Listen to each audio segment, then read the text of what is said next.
السلام علیکم ورحمۃ اللہ وبرکاتہ۔ الحمد للہ رب العالمین والصلاة والسلام علی رسولہ الکریم وعلی آلہ وصحبہ ومن سار علی نہجہ الی یوم الدین وسلم تسلیما کثیرا، اما بعد۔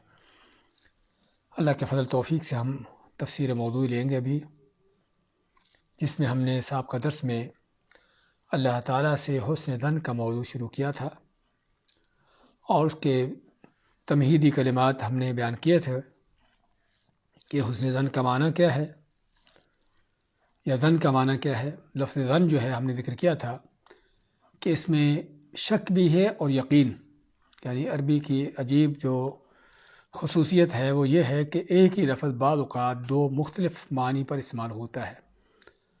تو یہاں پر بھی شک کے معنی بھی دیتا ہے اور کبھی یقین کے معنی میں بھی آتا ہے۔ اور اصطلاحی طور پر ظن کا معنی، اللہ تعالیٰ سے حسن ظن کا معنی کہ اللہ سے خیر کی امید رکھنا، اور اس بات کا یقین ہونا کہ اللہ تعالیٰ ہی سب سے بڑھ کر حکیم و رحیم ہے، وَكَانَ بِالْمُؤْمِنِينَ رَحِيمًا، کہ مومنوں کے ساتھ بڑا رحم کرنے والا ہے۔ اور آپ صلی اللہ علیہ وسلم کا فرمان ہے کہ اللہ نے جب لکھا مخلوقات کو پورا، یعنی مخلوقات پیدا کی، تو اپنے پاس اللہ نے ایک کتاب لکھی جو اس کے پاس عرش پر ہے، اس میں اللہ تعالیٰ کے عرش پر ہونے کی بھی دلیل ہے۔ اس میں کیا لکھا؟ ان رحمتی غلبت غضبی، کہ میری رحمت جو ہے میرے غضب پر، میرے غصے پر غالب ہے۔ تو جس میں اللہ تعالیٰ کی رحمت کا بیان ہے، اس بنیاد پر ایک مسلمان مومن کا فرض بنتا ہے کہ اللہ کے ساتھ ہمیشہ حسن ظن رکھے کہ اللہ تعالیٰ ہی ہے جو سب سے بڑھ کر رحیم ہے۔ اور اس لیے سفیان ثوری رحمۃ اللہ علیہ فرماتے ہیں کہ میں نہیں چاہتا کہ میرا حساب میرے باپ کے سپرد کیا جائے، کس لیے؟ کیونکہ اللہ تعالیٰ میرے باپ سے بڑھ کر رحم کرنے والا ہے، اور یہ کہ اللہ تعالیٰ انسان کے لیے جو بھی کچھ مقدر کرتا ہے اسی میں اس کی خیر و بھلائی ہے، چاہے ظاہراً دیکھنے کو کبھی تکلیف یا نقصان بھی نظر آتا ہو، لیکن اللہ تعالیٰ کا اسی میں بندے کے لیے خیر ہوتی ہے جس خیر کا بندے کو پتہ نہیں ہوتا اور ممکن ہے بعد میں پتہ چلتا ہے۔ وَعَسَىٰ أَن تَكْرَهُوا شَيْئًا وَهُوَ خَيْرٌ لَكُمْ، شاید کہ تم کسی چیز کو ناپسند کرو اسی میں تمہاری خیر ہو۔ اور آخر میں آیت میں اللہ نے کیا فرمایا؟ وَاللَّهُ يَعْلَمُ وَأَنْتُمْ لَا تَعْلَمُونَ، کہ اللہ تعالیٰ جانتا ہے اور تم نہیں جانتے ہو۔ تو جس کا تقاضا یہ ہے کہ بندے کو اللہ تعالیٰ کی طرف سے ہر آنے والی تقدیر پر جو ہے اس پر صبر کرنا چاہیے، کیونکہ اللہ تعالیٰ بندے کی خیر چاہتا ہے۔ تو یہ ہے حسن ظن اللہ کے ساتھ۔ اچھا، ایک حسن ظن ہے۔ حسن ظن کا تقاضا کیا ہے؟ حسن ظن کا تقاضا ہے کہ عمل کیا جائے، اللہ کی عبادت کی جائے، نیکی اطاعت کی جائے، کیونکہ اگر آدمی اللہ تعالیٰ پر حسن ظن رکھتا ہوا کہ اللہ بڑا ہی غفور و رحیم ہے، عمل چھوڑتا ہے، عمل نہیں کرتا، تو حقیقت میں یہ حسن ظن نہیں بلکہ بدگمانی ہے۔ بدگمانی کیوں ہے؟ کیونکہ اللہ تعالیٰ کی رحمت سے، اس کی مہربانی سے غلط فائدہ اٹھانے کی کوشش کی اور سمجھا کہ میرا عمل نہ کرنا اور دوسرے کا عمل کرنا اللہ کے ہاں دونوں ایک برابر ہیں، اور یہ بدگمانی ہے۔ تو چنانچہ اللہ تعالیٰ کی رحمت پر بھروسہ کرتے ہوئے عمل چھوڑ دینا یہ حسن ظن نہیں بلکہ یہ بدگمانی ہے۔ اس لیے قرآن میں دو طرح کے لفظ استعمال ہوئے ہیں، ایک رجا ہے اور ایک امانی ہے۔ رجا کے معنی اچھی امید، ایسی امید جس کے ساتھ عمل ہو۔ قرآن کریم میں اللہ نے فرمایا ہے کہ ان الذین یتلون کتاب اللہ واقاموا الصلاۃ وانفقوا مما رزقناہم سرا وعلانیہ یرجون تجارۃ لن تبور، کہ یہ لوگ جو قرآن کی تلاوت کرتے، نماز قائم کرتے اور جو اللہ نے ان کو دیا اس میں سے خرچ کرتے ہیں، یہ ایسی تجارت کی امید رکھتے ہیں کہ جس میں کوئی نقصان نہیں۔ تو امید اس کے ساتھ، امید کے ساتھ کیا ہے؟ کتاب اللہ کی تلاوت ہے، نماز قائم کرنا ہے اور زکوٰۃ دینا ہے۔ اور مزید اللہ کا فرمان فَمَنْ كَانَ يَرْجُو لِقَاءَ رَبِّهِ فَلْيَعْمَلْ عَمَلًا صَالِحًا، کہ جو اللہ کے اپنے رب سے اپنی ملاقات کی امید رکھتا ہے، تو رجا کا لفظ جو ہے اس کے ساتھ کیا ہے؟ فَلْيَعْمَلْ عمل ہے۔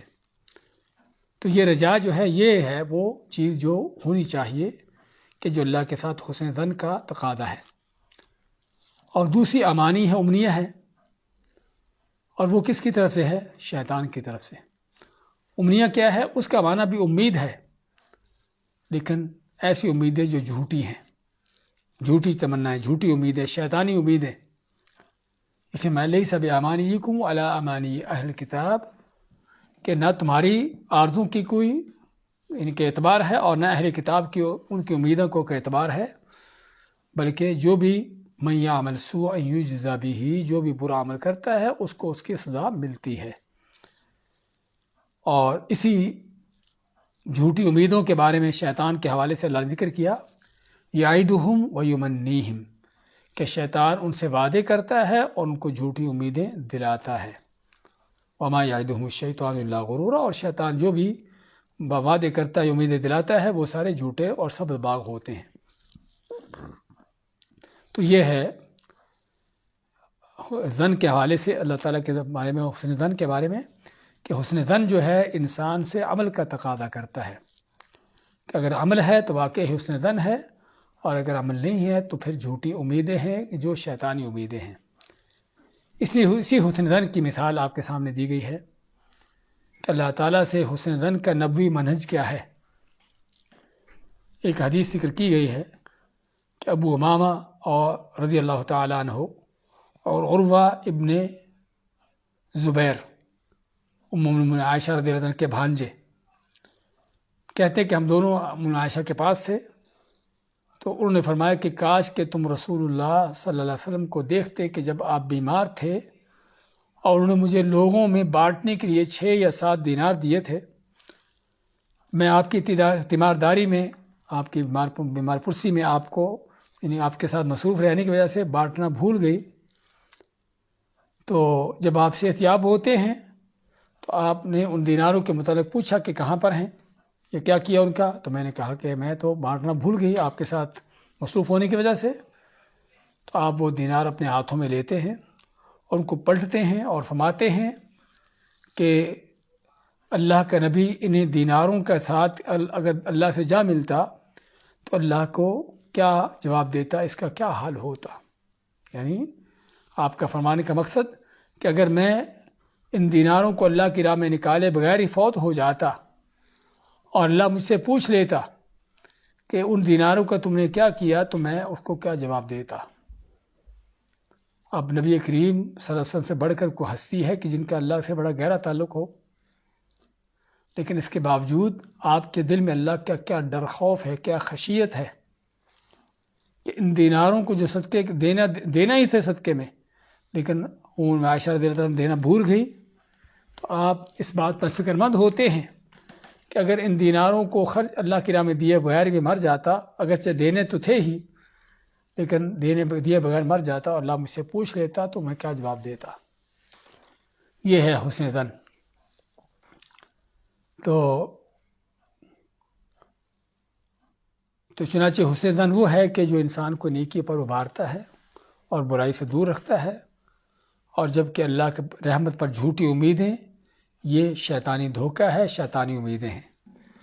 اس لیے ابن القیم رحمۃ اللہ علیہ فرماتے ہیں کہ حسن ظن اچھی امید کا نام ہے، چنانچہ جس کی امید اسے اطاعت و فرمانبرداری پر آمادہ کر دے اور گناہ سے نافرمانی سے روک دے تو یہ حسن ظن ہے۔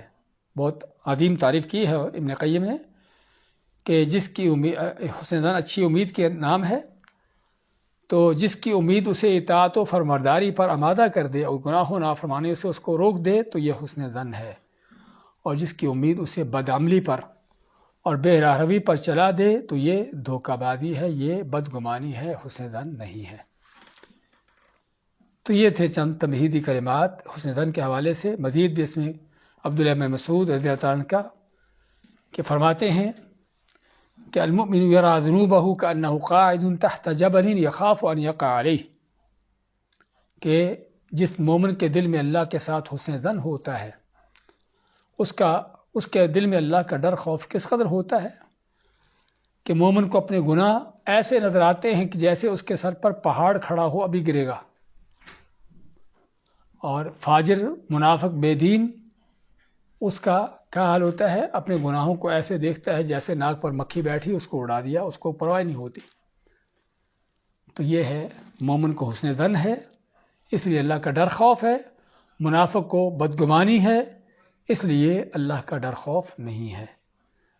اور حسن بصری رحمۃ اللہ علیہ فرماتے ہیں ان المؤمن احسن الظن بربہ فاحسن العمل، کہ مومن نے اپنے رب سے اچھا گمان کیا اور اچھا عمل کیا، اچھا گمان کرنے کے نتیجے میں اچھا عمل کیا۔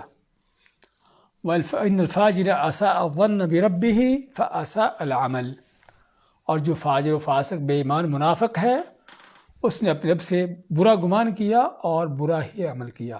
کیا مقصد؟ کہ مومن کا اللہ پر اچھا گمان ہے کہ اللہ تعالیٰ ہمیشہ بندے کی خیر چاہتا ہے، لیکن اس کے ساتھ ساتھ اللہ تعالیٰ بڑا ہی گرفت کرنے والا ہے، اس کی پکڑ بڑی سخت ہے، اس کا قہر بڑا غالب ہے، اس کے مومن کے دل میں یہ بھی ہے۔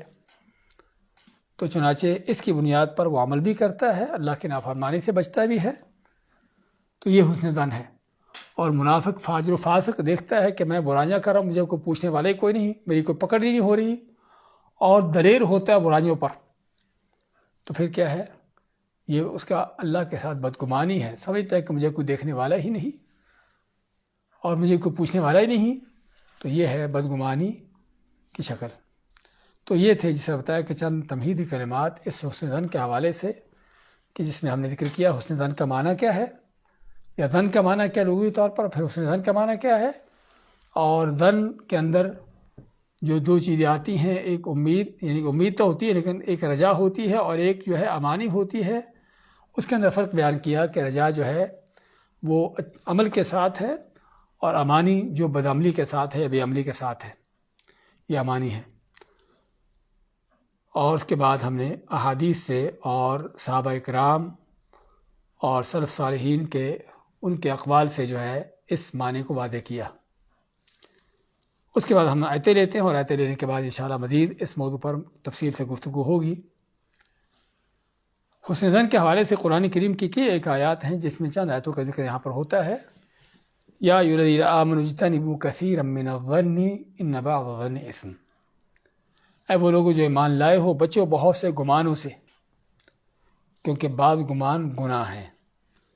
اس آیت میں عموماً گمان کا ذکر کیا گیا، چاہے وہ اللہ کے حوالے سے ہو یا بندوں کے حوالے سے ہو، تو فرمایا کہ بہت سے گمانوں سے بچو، اور یہ فرمایا کہ بہت سے گمانوں سے بچو، سبھی سے نہ بچو۔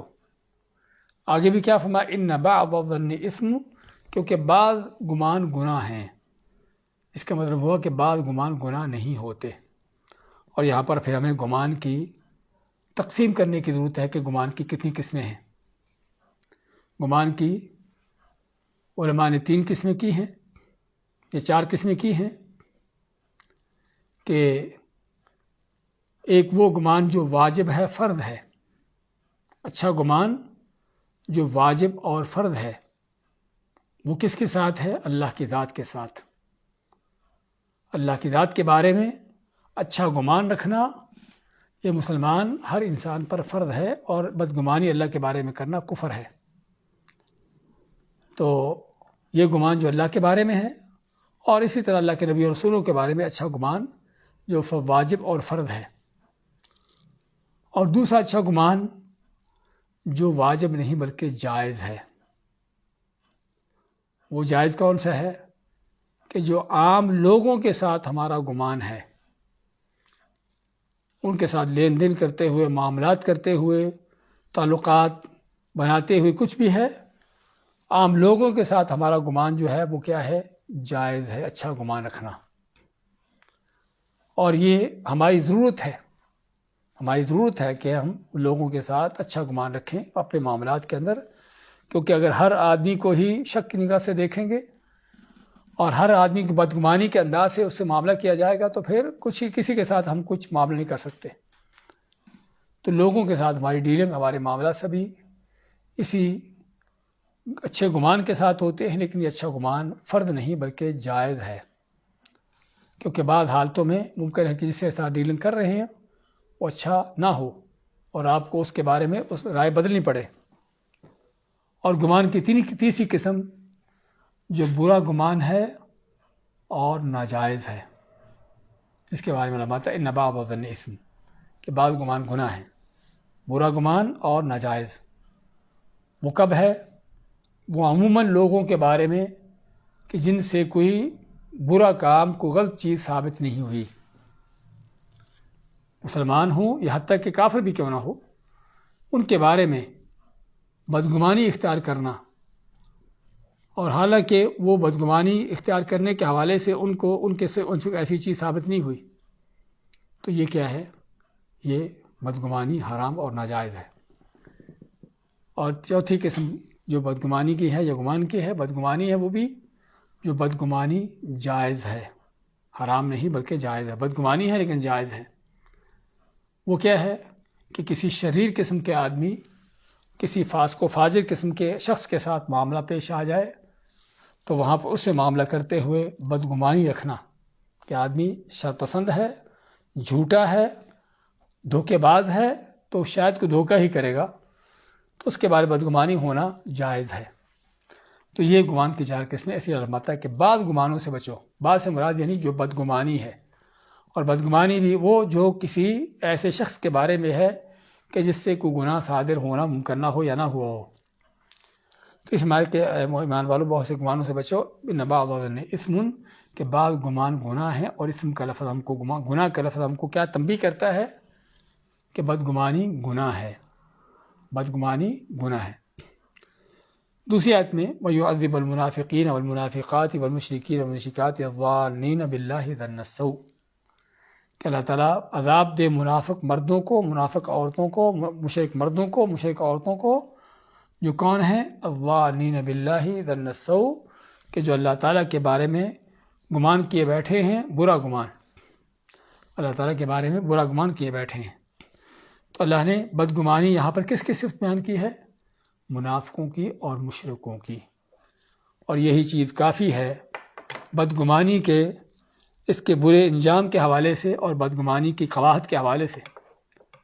بدگمانی کی سب سے بڑی قباحت یہی ہے کہ یہ انسان کو اور تو اور اللہ کے بارے میں، اللہ کے نبی کے بارے میں بدگمان بنا دیتی ہے، اور یہ منافقوں کی اور مشرکوں کی صفت ہے۔ تیسری آیت میں یظنون باللہ غیر الحق ظن الجاہلیہ، کہ یہ منافق اللہ کے بارے میں گمان کیے بیٹھے تھے، ناحق گمان، برا گمان، ظن الجاہلیہ، جو جاہلیت کا گمان ہے۔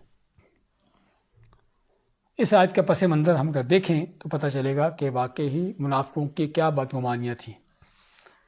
آیت کا ذکر ہوا ہے جنگ احد کے واقعات کے ضمن میں، تو اس میں کیا فرمایا؟ یظنون باللہ غیر الحق، کہ یہ لوگ اللہ کے بارے میں بدگمانی کیے ہوئے تھے، ظن الجاہلیہ، وہ بدگمانی جو جاہلیت کی ہے۔ تو کہ ان کی بدگمانی کیا تھی جنگ احد میں؟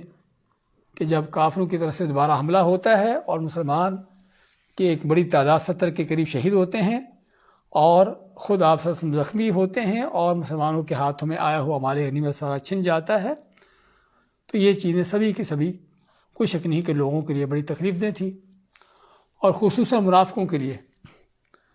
تو اس لیے اس موقع پر انہوں نے سمجھا کہ اب ہماری ہلاکت ہو گئی، اب ہمیں یہ دشمن چھوڑ کر نہیں جائے گا، تو جاہلیت کے بدگمانیوں میں پڑے ہوئے تھے۔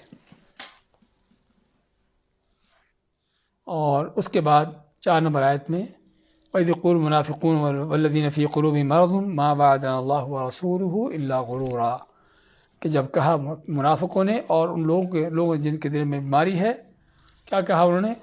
مَا وَعَدَنَا اللَّهُ وَرَسُولُهُ إِلَّا غُرُورًا، کہ نہیں ہم سے وعدہ کیا اللہ نے اس کے رسول نے مگر دھوکے بازی کا۔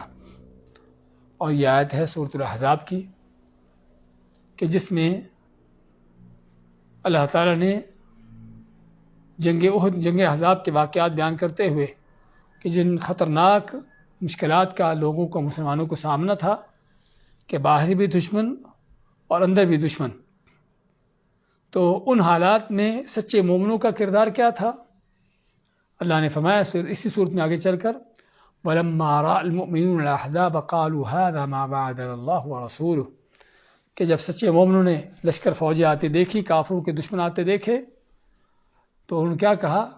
ہاں یہی وہ وقت تھا کہ جس کا اللہ اس کے رسول نے ہم سے وعدہ کیا تھا، اور ان کا وعدہ سچا تھا۔ تو چنانچہ مومنوں نے اس چیز کی تصدیق کی، اللہ کے وعدوں کی، اور اس کے لیے اپنے آپ کو تیار کیا اور اجر پا لیا۔ جبکہ منافقوں کا کردار کیا تھا؟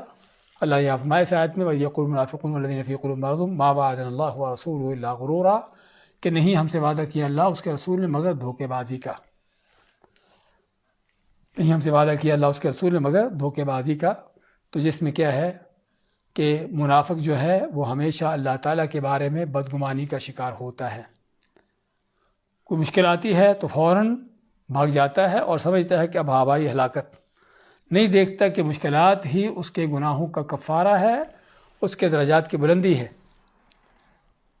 تو اس میں یقول المنافقون، جب منافق کہہ رہے تھے جنگ احزاب کے موقع پر کہ اللہ اس کے رسول نے ہم سے دھوکے کا وعدہ کیا، دھوکے کا وعدہ کرنے کا معنی کہ ہم سے وعدہ کرتے تھے کہ تمہیں مدد ملے گی، تمہیں نصرت ملے گی، تم فتح یاب ہوگے، اور اب جو ہے چاروں طرف سے دشمن گھیرے بیٹھا ہے اور موت کے پہرے ہیں۔ تو کیا کہتے ہیں منافق کہ اللہ اس کے رسول نے ہم سے دھوکہ کیا، ہمیں دھوکے کا وعدہ کیا، اور کوئی شک نہیں کہ کفر کی بات ہے۔ اس کے بعد آیت نمبر 5 میں حسبنا اللہ ونعم الوکیل، کہ جو اس موضوع کی بنیادی آیت ہے، حسبنا اللہ ونعم الوکیل کے معنی کہ ہمیں اللہ ہی کافی ہے اور وہی بہتر کارساز ہے۔ اللہ ہی کافی ہے اور بہتر کارساز ہے۔ عبداللہ بن عباس فرماتے ہیں اس آیت کے حوالے سے کہ یہ دو اللہ کے بندوں نے اس آیت کو پڑھا، ابراہیم علیہ السلام نے پڑھا جب ان کو آگ میں ڈالا جا رہا تھا، اور اسی آیت کو آپ صلی اللہ علیہ وسلم نے پڑھا کب؟ جب آپ غار ثور میں تھے مدینہ کو جانے کے لیے، تو کافروں کا ایک جتھا جو ان کا ایک دستہ جو ہے وہ آپ کی طرف اس غار کی طرف آتا ہے، حتیٰ کہ غار کے منہ پر کھڑے ہوتے ہیں۔ تو وہ صدیق ماتے کہ نیچے جھک کر دیکھ رہے تو ہم ان کے سامنے ہیں، تو آپ فرماتے ہیں حسبنا اللہ ونعم، بلکہ یہاں پر بھی، اور یہاں پر تو آپ فرمائے کہ ما ظنک یا ابا بکر باثنین اللہ ثالثہما، اور لا تحزن ان اللہ معنا۔ لیکن جنگ احد کے بعد جب ہمراہ الاسد میں آپ کو کافروں کی طرف سے اطلاع ملی کہ کافر پھر سے پلٹ کر آپ کا حملہ کرنے کے لیے آ رہے ہیں، تو آپ نے اس وقت فرمایا کہ حسبنا اللہ ونعم الوکیل، ہمیں اللہ ہی کافی ہے اور وہی ہمارا بہتر کارساز ہے، کہ ہمیں کافروں کے شر سے بچانے والا وہی ہے۔ اور واقعی اللہ ان کے لیے کافی ہو گیا، اور اللہ نے کافروں کو پلٹ کر مسلمانوں کی طرف آنے کی توفیق نہ دی، اور وہیں سے مکہ کو چلے گئے۔ آیت نمبر 6 میں حسبی اللہ لا الہ الا هو علیہ توکلت وہو رب العرش العظیم، اس آیت کے بارے میں اللہ کے نبی صلی اللہ علیہ وسلم کا فرمان کہ جو آدمی صبح 7 مرتبہ پڑھ لے اس کے لیے شام تک کے لیے ہر چیز سے کافی ہے، اور جو شام کو پڑھ لے اس کے لیے صبح تک اس کے لیے ہر چیز سے کافی ہے۔ کافی ہونے کا معنی اس میں کیا ہے؟ حسبی اللہ، مجھے اللہ کافی ہے۔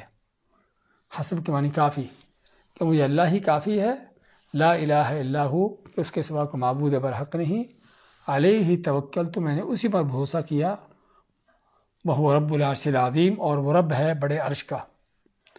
تو اس میں عظیم ترین کلمات کہ مجھے اللہ ہی کافی ہے، اور انسان جب دل کی گہرائیوں سے یہ لفظ بولتا ہے تو پھر اللہ اس کے لیے حقیقت میں کافی ہو جاتا ہے۔ جب اس آیت پر، اس لفظ پر ایمان اور عقیدہ بھی ہو کہ اللہ واقعی کافی ہے، تو اللہ تعالیٰ اس کے لیے ہر چیز سے کافی ہو جاتا ہے، ہر اس کو نعمت دیتا ہے جس کی اس کو ضرورت ہو، ہر تکلیف مصیبت سے بچاتا ہے جس سے وہ پناہ مانگے، اور ہر طرح کے معاملات کو، چاہے کوئی تکلیف کا ٹالنا ہو یا کوئی نعمت کا دینا ہو، اللہ تعالیٰ اس کے لیے ہر چیز کے لیے کافی ہو جاتا ہے، اس کو ہر چیز مہیا کرتا ہے یا اس کو ہر شر سے بچا لیتا ہے۔ اسے میں کہ مجھے اللہ ہی کافی ہے جس کے سوا کوئی عبادت کے لائق نہیں، اور اسی پر توکل کرتا ہوں، اور وہ رب العرش العظیم ہے۔ آیت نمبر 7 میں بھی اسی موضوع کو بیان کیا گیا ہے، حسن ظن کا اللہ کے ساتھ، کہ لا تدری لعل اللہ یحدث بعد ذلك امرا۔ اللہ نے سورۃ طلاق میں طلاق کے احکامات کا ذکر کیا، تو طلاق کے بعد کیا حکم دیا؟ طلاق کے بعد حکم دیا یا ایھا النبی اذا طلقتم النساء فطلقوهن لعدتهن واحصوا العدة ولا تخرجوهن من بیوتهن، کہ عورتوں کو نہ نکالو ان کے گھروں سے، عورتوں کو نہ نکالو ان کے گھروں سے۔ تو آگے کیا فرمایا؟ گھر میں ٹھہرنے کا حکم کیوں دیا عورت کو طلاق ہونے کے بعد بھی، پہلی طلاق یا دوسری طلاق کے بعد بھی؟ اس لیے کہ تاکہ گھر میں ٹھہرے گی عورت، خاوند کے سامنے ہوگی، اور پھر کسی نہ کسی وقت اس کے دل، دونوں کے دل مل جائیں گے۔ یہ اسلام کی سب سے بڑی حکمت ہے کہ پہلی اور دوسری طلاق کے بعد عورت کو گھر میں رہنے کی اپنے خاوند کے ساتھ، اور اس گھر سے نہ نکلنے کی، اس لیے کہ اگر دونوں کا دوبارہ ملنے کا اگر کوئی مقصد یا ارادہ ہے تو اللہ تعالیٰ ممکن ہے کہ ان کے دلوں کو ملا دے۔ تو اس میں لا تدری لعل اللہ یحدث بعد ذلک امرا، تم نہیں جانتے کہ شاید کہ اللہ تعالیٰ اس کے بعد جو ہے کوئی اور معاملہ کر دے، یعنی دلوں کو ملا دے اور طلاق تک نوبتیں نہ پہنچے اور دونوں الگ نہ ہوں۔ تو یہ بھی کیا ہے، اللہ تعالیٰ کے ساتھ حسن ظن ہے کہ اللہ تعالیٰ کس طرح بگڑے ہوئے حالات کو صحیح کر دیتا ہے۔ آیت نمبر 8 میں وَمَن يَتَّقِ اللَّهَ يَجْعَل لَّهُ مَخْرَجًا وَيَرْزُقْهُ مِنْ حَيْثُ لَا يَحْتَسِبُ وَمَن يَتَوَكَّلْ عَلَى اللَّهِ فَهُوَ حَسْبُهُ وَمَن يَتَّقِ اللَّهَ يَجْعَل لَّهُ مَخْرَجًا، اور جو اللہ سے ڈر جاتا ہے اللہ اس کے لیے کوئی رستہ نکال دیتا ہے، وَيَرْزُقْهُ مِنْ حَيْثُ لَا يَحْتَسِبُ، اس کو وہاں سے دیتا ہے جہاں سے اس کا وہم گمان بھی نہ ہو، وَمَن يَتَوَكَّلْ عَلَى اللَّهِ فَهُوَ حَسْبُهُ، اور جو اللہ پر توکل بھروسہ کر لے وہ اس کے لیے کافی ہو جاتا ہے۔ تو اس آیت میں کئی جملے ہیں۔ پہلے تو اللہ تعالیٰ کا تقوی، اس سے کیا ملتا ہے، یجعل لہ مخرجا ویرزقہ من حیث لا یحتسب، اللہ اس کو وہاں سے دیتا ہے کہ جہاں سے اس کا وہم گمان بھی نہیں ہوتا، اور اس کے لیے کوئی نہ کوئی اس کی مشکل سے نکلنے کا راستہ دیتا ہے، نکالتا ہے۔ ومن یتوکل علی اللہ فہو حسبہ، اور جو اللہ پر توکل بھروسہ کر لیتا ہے اللہ اس کے لیے ہر چیز سے کافی ہو جاتا ہے۔ اور اسی طرح اگلی آیت میں ومن یتوکل علی اللہ فہو حسبہ، جو ہم نے پڑھ لی پیچھے، سیجعل اللہ بعد عسر یسرا، یعنی اللہ تعالیٰ ان کی مشکل کے بعد آسانی پیدا کر دے گا۔ مشکلات آسانی ہے، آتی ہیں مشکلات، اور آدمی طرح طرح کی پریشانیوں کا شکار ہوتا ہے، لیکن کیا ہے کہ اللہ تعالیٰ ان پریشانیوں مشکلات کے بعد ہی آسانیاں کرتا ہے۔ اسی سورۃ الانشراح میں کیا فرمایا، فَإِنَّ مَعَ الْعُسْرِ يُسْرًا إِنَّ مَعَ الْعُسْرِ يُسْرًا۔ اور اذ یقول لصاحبہ، ہم نے جو ذکر کیا تھا غار ثور میں آپ صلی اللہ علیہ وسلم کا کافروں سے چھپ کر وہاں پر بیٹھنا، اور کافروں کے ایک دستے کا وہاں پہنچنا، اور آپ ان کے سامنے کھڑے ہونا غار کے منہ پر، تو اس وقت آپ نے کیا فرمایا ابوبکر صدیق کو کہ لا تحزن ان اللہ معنا، کہ غم نہ کھاؤ کہ اللہ ہمارے ساتھ ہے۔ 12 نمبر آیت میں الم نشرح لک صدرک، کہ پوری صورت ہی کہ جو اس صورت کا اہم ترین موضوع ہے، الم نشرح لک صدرک، کہ ہم نے آپ کا سینہ نہیں کھولا، ووضعنا عنک وزرک، اور تم سے تمہارا بوجھ نہیں اتارا۔ اور سینہ کھلنے سے مراد یعنی وحی کا پیغام دینے کے لیے، اسلام کی نشر و اشاعت کرنے کے لیے آپ کا سینہ کھلنا، اور اس کو یاد بھی کرنا، اس کام کے لیے آگے بھی بڑھنا اور ہمت کرنا، یہ ساری سینہ کھلنے کی دلیلیں ہیں۔ اور آپ کے اوپر بوجھ جو ہے اس کو اتار دیا، جس بوجھ نے آپ کی کمر توڑ رکھی تھی۔ آپ پر بوجھ کس چیز کا تھا؟ آپ پر بوجھ اس چیز کا تھا کہ لوگوں کو ہدایت کیسے دی جائے۔ اس قدر شرک کو، گمراہی میں ڈوبی ہوئی انسانیت کو کیسے ہدایت ملے گی؟ تو یہ کوئی شک نہیں کہ بہت بڑا بوجھ تھا۔ علامات ہے کہ ہم نے آپ سے آپ کا بوجھ اتار دیا کہ جو آپ کی کمر توڑے ہوئے تھا، ورفعنا لک ذکر، اور آپ کا نام بلند کر دیا، فإن مع العسر یسرا، ان مع العسر یسرا۔ اصل موضوع یہاں پر ہے کہ تنگی کے ساتھ آسانی اور تنگی کے ساتھ آسانی، اور ہم مانتے ہیں کہ یہاں پر تنگی ایک ہے اور آسانیاں 2 ہیں۔ دیکھنے کو تو لفظ تنگی بھی 2 دفعہ نظر آتی ہے اور آسانی بھی 2 دفعہ، لیکن عربی کا ایک گرامر کا قاعدہ کلیہ ہے کہ جب ایک لفظ اسی انداز سے دوبارہ دہرایا جائے، ایک لفظ کو ان الفاظ کے ساتھ اسی سیاق و سباق سے دوبارہ دہرایا جائے، تو پھر کیا ہے کہ پھر وہ دوسرا لفظ پہلا ہی ہوتا ہے، الگ نہیں ہوتا۔ تو یہاں پر العسر، الیسر، العسر جو ہے دونوں دفعہ کیا ہے، یہ ال کے ساتھ دہرایا ہوا ہے، جس کا معنی کہ دونوں ایک ہی تنگی ہے، 2 نہیں ہیں۔ اس میں بھی کس بات کا بیان ہے؟ اللہ تعالیٰ کے اوپر حسن ظن کے حوالے سے کہ اللہ تعالیٰ تنگیوں کو، مشکلات کے ساتھ ہی اللہ آسانی رکھے ہوئے ہے۔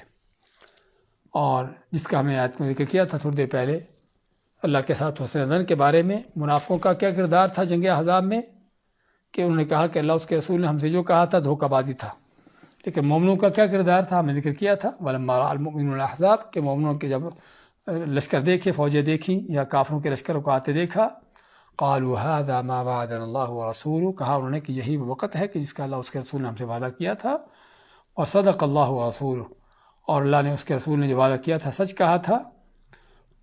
وما زادهم الا ایمانا وتسلیما، تو کافروں کا آنا، لشکروں کا مدینہ پر حملہ آور ہونا اس مشکل وقت میں، اور ان کا ایمان بڑھ گیا نہ کہ کم ہوا۔ کس لیے کہ بڑا صرف اسی لیے کہ اللہ کے وعدوں کی تصدیق کی، اللہ کے ساتھ جو وعدہ کیا تھا اس کے انتظار میں تھے، اور اللہ نے اب پورا کرنے کا موقع دے دیا۔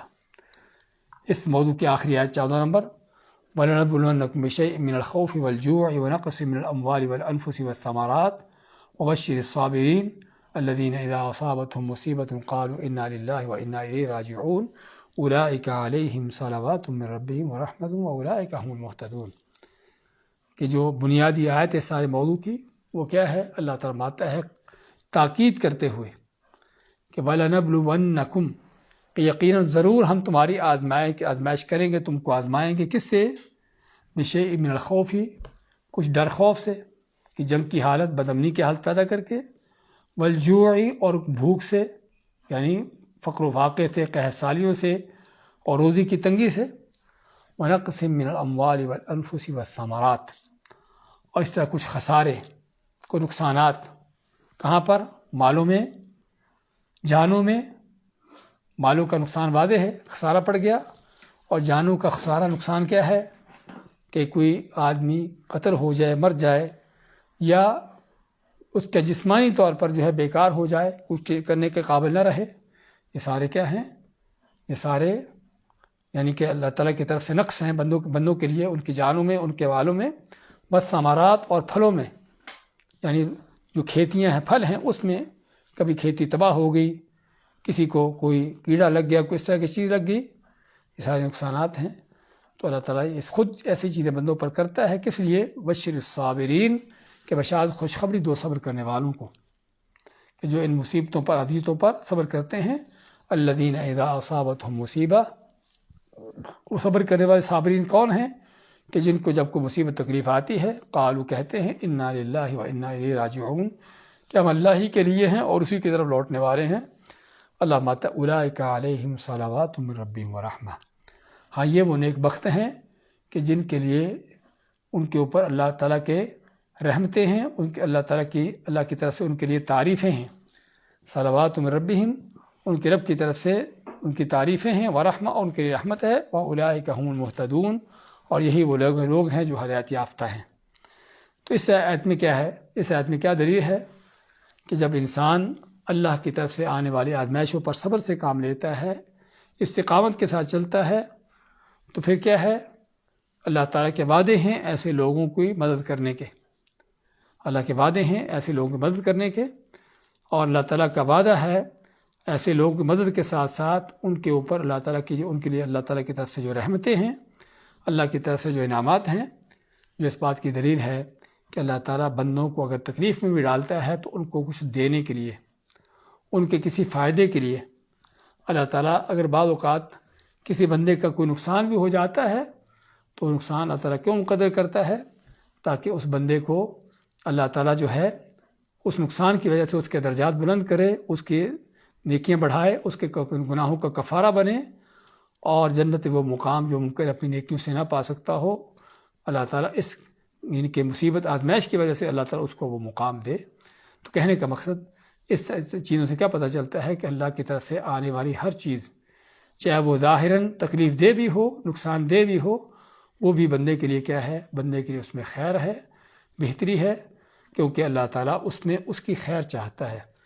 یہ ہے اللہ کے ساتھ حسن ظن۔ جب یہ پیدا ہو جاتا ہے تو پھر انسان ہر چیز کو اسی زاویے سے، اسی نظر سے دیکھتا ہے کہ اللہ تعالیٰ اس چیز کے پیچھے اس کو کوئی نہ کچھ خیر دینا چاہتا ہے، پھر صبر سے کام لیتا ہے، اور جو ہے اللہ تعالیٰ کی طرف سے انعامات پاتا ہے۔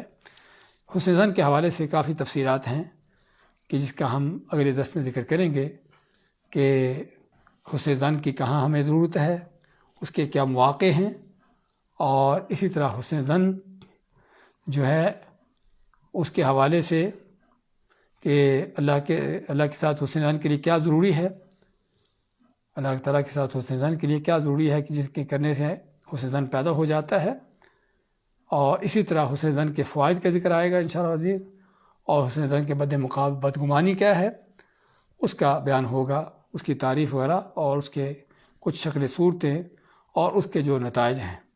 بارک اللہ فیکم و جزاکم اللہ خیر و صلی اللہ وسلم علی نبینا محمد۔